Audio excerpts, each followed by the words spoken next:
વલસાડ જિલ્લામાં ચોમાસા જેવો માહોલ સર્જાયો છે। ભર શિયાળામાં જિલ્લામાં વરસાદી વાતાવરણ સર્જાયું છે। જિલ્લાના ધરમપુરના અંતરિયાળા ગામો જેવા કે અવધા, રાજપુરી, ગોરખડા અને મોપાડા સહિતના ગામોમાં માવઠું પડ્યું। મહત્વનું છે કે હવામાન વિભાગે જિલ્લામાં સિઝન વગરના વરસાદની આગાહી કરી હતી।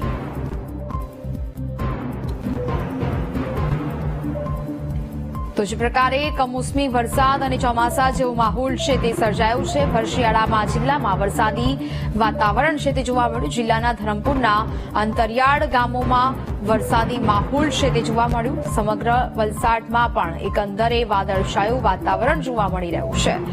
શિયાળામાં ચોમાસા જેવો માહોલ છે તે સર્જાયો છે। અવધા, રાજપુરી, ગોરખડા અને મોપાડા સહિતના ગામમાં માવઠું પડ્યું છે।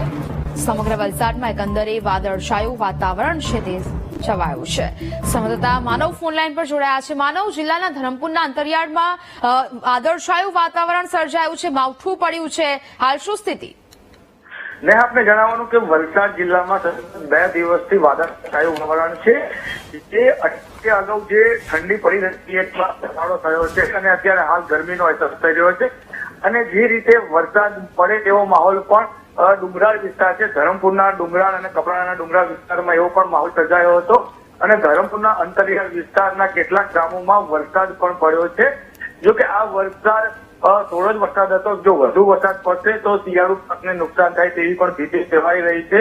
પરંતુ જે રીતે બપોરે તડકો પડે છે અને રાત્રે ઠંડી જેવી પડવી જોઈએ ઠંડી પડતી નથી અને ગરમી લાગે છે, એટલે ક્યાંક ને ક્યાંક વાતાવરણમાં ઘણો ફેરફાર જોવા મળી રહ્યો છે। જી બિલકુલ માનવ, જાણકારી બદલ આભાર।